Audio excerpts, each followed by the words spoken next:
They told you to be fair. In school, in friendships, in business, fairness was the code, the honorable way to play the game. You were taught that fairness earns respect, that fairness is strength, that fairness is what separates the civilized from the corrupt.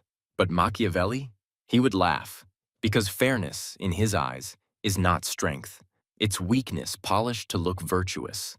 Fairness, he'd argue, is how the powerful keep the obedient in line.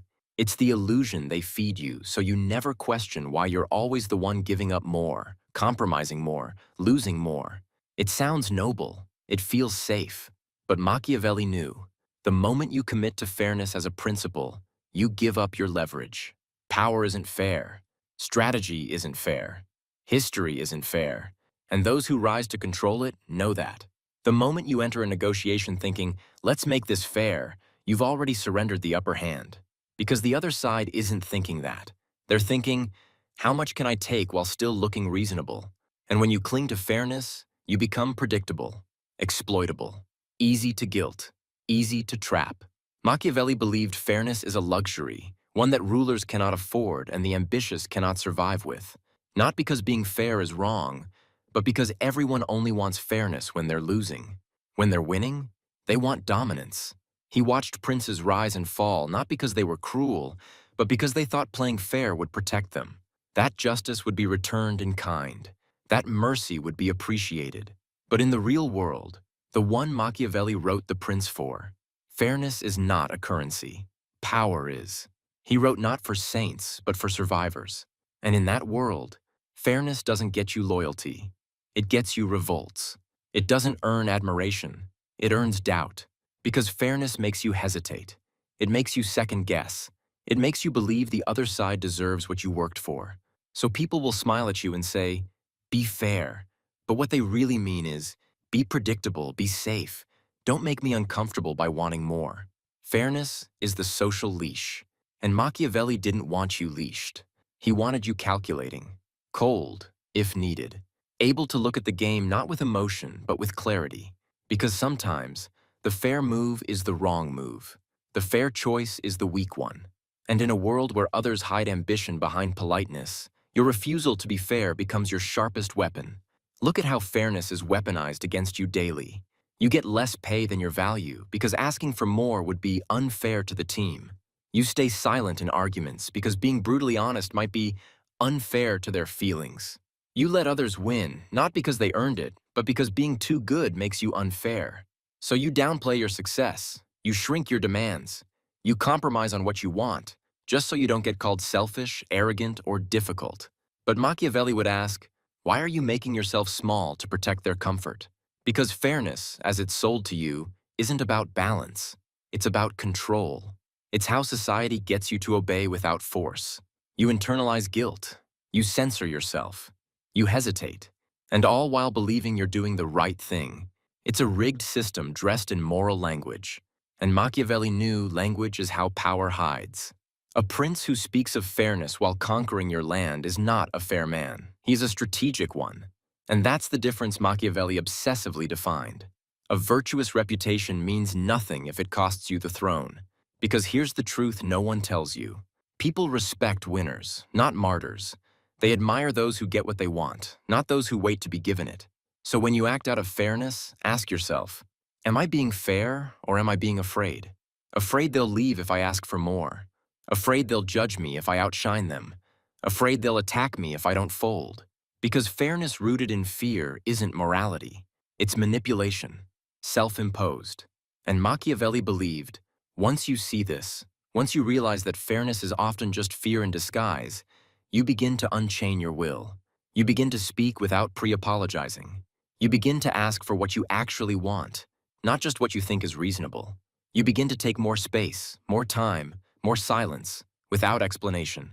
And people won't like it. They'll call you cold, harsh, selfish. But what they really mean is, you're not easy to control anymore. That's when you know you're winning. Because fairness is the prison that keeps extraordinary people mediocre. It's the ceiling that keeps competitors civil. It's the agreement that makes sure no one gets too far ahead. And Machiavelli didn't write for those who wanted to stay average. He wrote for the ones who wanted to ascend, to rule. to walk into rooms and not ask for permission because they own the ground they walk on. That doesn't mean you should be cruel, or unjust, or reckless. Machiavelli wasn't praising brutality, he was exposing reality. Sometimes you must appear fair, but never at the expense of your power, never at the expense of your clarity, never at the expense of your ambition. Because in the end, the world doesn't remember the fairest. It remembers the strongest, the ones who had the courage to break the script, the ones who refused to shrink themselves for a code that was never written for their benefit, the ones who looked at the word fair and asked, fair to who? Fair for what? And why should I care? Machiavelli's answer? You shouldn't. Not if you want to win. And yet, despite the harsh truth, you've been conditioned to chase fairness like a virtue carved in stone. From childhood, it was drummed into your psyche, not just as a behavior, but as an identity. Play fair, they said, be fair. You weren't just told to act fairly, you were told you are a fair person. And with that identity comes the fear of being anything else. Machiavelli understood this psychological trap.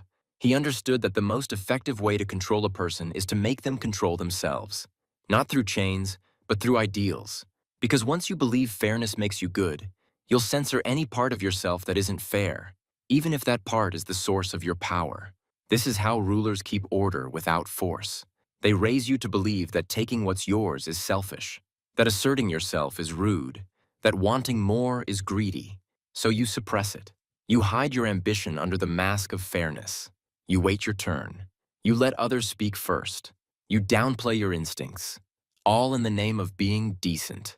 But fairness has never been a level playing field. It's been a leash, tightened just enough so you don't feel it cut.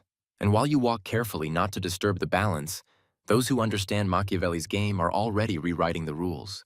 They smile in public, speak of justice, but in private, they measure opportunity by weakness, your weakness. They offer compromises not to share but to test your limits. They flatter your fairness so you won't notice how they're winning. They applaud your maturity for backing down, because your retreat gives them ground. In politics, in business, in war, those who speak most of fairness are often those with the least intention to abide by it. It's not hypocrisy, it's strategy. Because Machiavelli knew, the appearance of fairness is far more useful than fairness itself. People want to believe in order, justice, balance, and if you give them that illusion, they'll let you do nearly anything. That's the true Machiavellian move. Not to abandon fairness entirely, but to weaponize it, to understand when to use it as a shield, when to break it like a blade, and when to discard it entirely.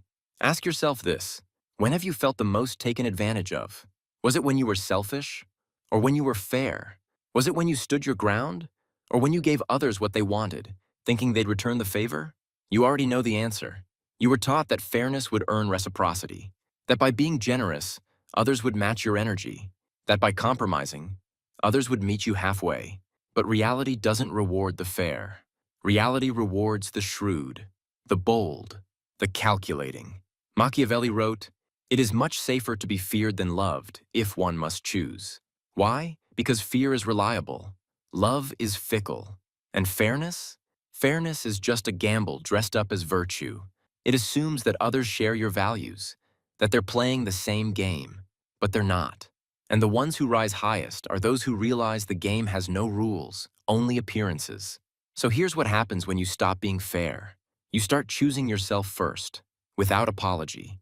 You start asking, what benefits me most, instead of, what would be most equal? You stop splitting opportunities with people who wouldn't do the same for you. You stop negotiating with guilt and start negotiating with clarity. And suddenly, the world looks different. You see how much you were giving up, how often you were settling, how many decisions you made not because they were right, but because you didn't want to seem unfair. And that realization, that's where your real power begins. Because fairness, as Machiavelli saw it, is not a principle to live by. It's a lens to see through, a tool to understand how others expect you to behave, and a choice about whether or not you'll play along. Sometimes the fair path is also the smart one.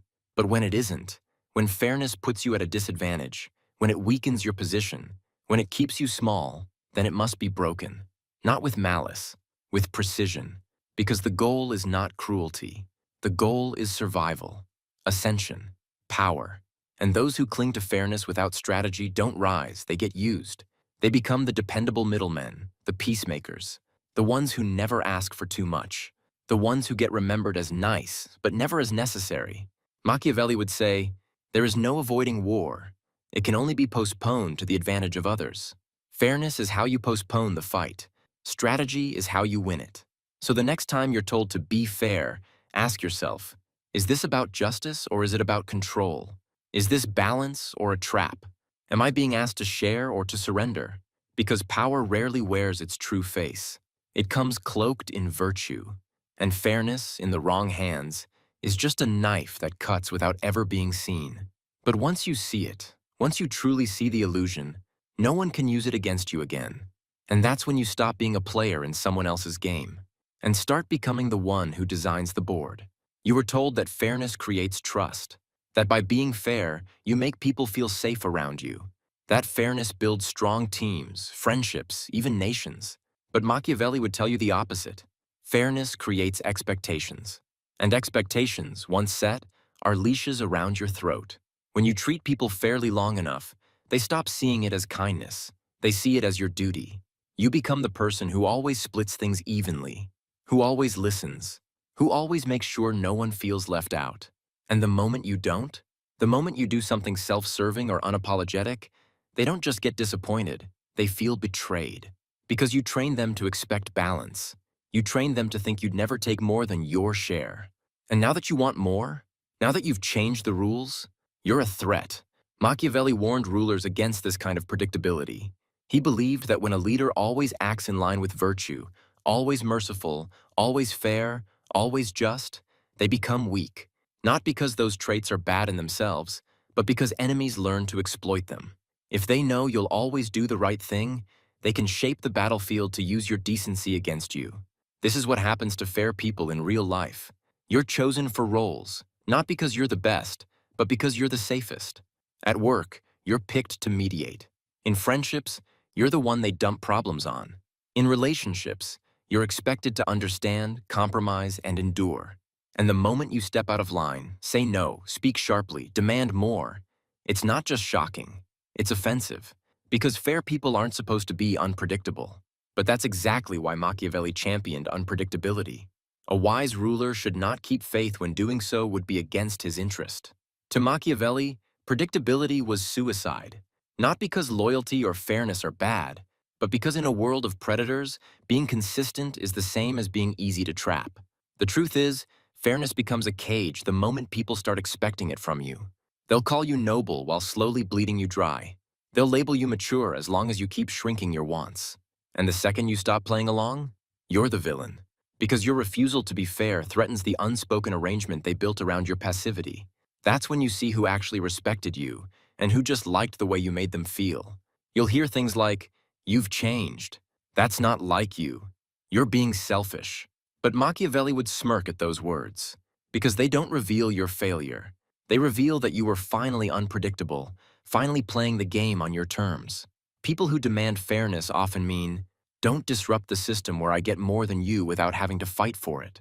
They disguise their benefit as a moral principle. They make it sound like balance, when in reality, it's just a soft hierarchy. And you're at the bottom of it. Here's where it gets even more dangerous.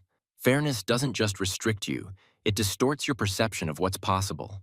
When you constantly measure every move through a lens of balance, asking yourself, "Did I take too much? Is this fair? Will they think I'm selfish?" You stop thinking strategically. You stop asking, what outcome do I want? What position strengthens me? What advantage will get me closer to power? And instead, you start asking, how can I do this without upsetting anyone? That's not leadership. That's damage control. That's fear in a moral costume. Machiavelli believed the strong must be willing to appear fair, but never at the cost of their advantage. You use fairness like a mirror when needed, but you don't live inside it. In other words, when fairness benefits you, use it. When it limits you, break it. No guilt, no apology, no self-erasure. Because your life is not a courtroom where everyone gets equal say.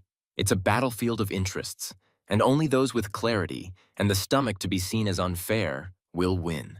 This doesn't mean abandoning your values. It means choosing your values deliberately, not blindly. You don't give someone half just because it's even. You give them half if they've earned it. You don't stay quiet in the name of peace. You speak when silence costs you. You don't cut your power in half so others feel whole. Because fairness is not justice. Fairness is not truth. Fairness is an image, one that can be useful or fatal. And Machiavelli's genius was in separating morality from effectiveness, not to justify cruelty, but to expose how often virtue is used to keep the powerful in power and the obedient in chains. So when you ask yourself, is this fair? Maybe ask a better question. Is this useful? Is this powerful? Is this helping me rise? Or just making others comfortable? Because in the end, the ones who truly shape the world aren't the ones who follow the rules. They're the ones who understand them, bend them, break them when necessary, and build something stronger in their place. Fairness, when weaponized properly, is a brilliant disguise. But fairness, when worn like armor, will rust and sink you before you even reach the shore. You weren't born to split everything evenly. You were born to master the game. And sometimes, just sometimes, that means flipping the table entirely. And once you flip that table, once you dare to disrupt the illusion, you begin to see what fairness was really protecting: the comfort of others, not your success. Think back. Every time you held your tongue in the name of being fair, what did it earn you? Did it earn you respect? Or just the relief of others who were never willing to do the same for you? Every time you split credit evenly, took the smaller slice, let someone else shine, did they remember your fairness? Or did they start expecting it as your duty? This is the danger Machiavelli warned about. Not in sermons, but in reality. Because the more you give in the name of fairness, the more you build a trap with your own hands. A trap called consistency. A trap called reputation. And here's the paradox. A good reputation, once built on fairness, becomes your cage. Because now, to maintain that image, you must keep giving, keep splitting, keep sacrificing. The world doesn't reward you for being fair. It requires you to continue being fair. The moment you deviate, you're punished. Not because you're wrong, but because you stopped playing the role they cast you in. And yet, look around. Who are the people rising fastest? Who commands the most respect? Who seems untouchable? Not the ones begging for balance, not the ones waiting their turn, but the ones who walk into rooms and make their own gravity. Machiavelli's entire doctrine was designed for that kind of person. Not the meek, not the fair, but the dangerous. The one who understands that in a world obsessed with appearances, the appearance of fairness is more powerful than fairness itself. So he taught leaders to be like lions and foxes, strong enough to strike and clever enough to appear gentle while doing it. He taught them to maintain just enough fairness to be admired, but to never forget the throne is built on strategy, not sacrifice. That's what your competitors understand. That's what the quiet manipulators know. That's what the system is counting on you never realizing. Fairness makes you predictable, and predictable people are the easiest to defeat. But unpredictability? That terrifies people. Suddenly, you're not where they expect. You don't react the way they planned. You don't shrink to make them comfortable. You don't flinch when they say, "That's not fair." Instead, you smile, and you move forward. Because when you stop anchoring every move to what's fair, you start asking more powerful questions. What advances me? What protects me? What positions me? What intimidates those who would take advantage of me? You start trading virtue signaling for silent power. You stop making decisions for their approval and start making decisions for your legacy. And yes, some people will leave. Some will call you cold. Some will call you arrogant. But those are not your people. They never were. They were beneficiaries of your obedience, not allies of your ambition. And when you let that go, when you truly let go of the need to be seen as fair, you step into a different kind of presence. One that isn't defensive. One that doesn't shrink. One that moves with a clarity most people only dream of having. That is what Machiavelli meant by virtù, not morality, but force of character. The boldness to do what must be done, even if it defies convention. Because the truth is, fairness is easy when you have nothing to lose. It's the default posture of the powerless. But when you start winning, when your vision becomes sharper, your power heavier, the truly strategic choice is not fairness. It's dominance disguised as diplomacy. You don't need to be brutal. You don't need to be loud. You just need to stop kneeling at the altar of equal exchange. Because your time, your mind, your strength, They are not owed to everyone. They are weapons, and weapons must be sharpened, not shared. So let the others keep playing fair. Let them pat themselves on the back for their decency. Let them rot in the middle where it's safe and forgettable. While you rise, you build, you take what's yours. And when they cry foul, when they say you're not being fair, smile. Because they've finally seen you for what you are. Not fair, not safe, not soft, but free, focused, and untouchable.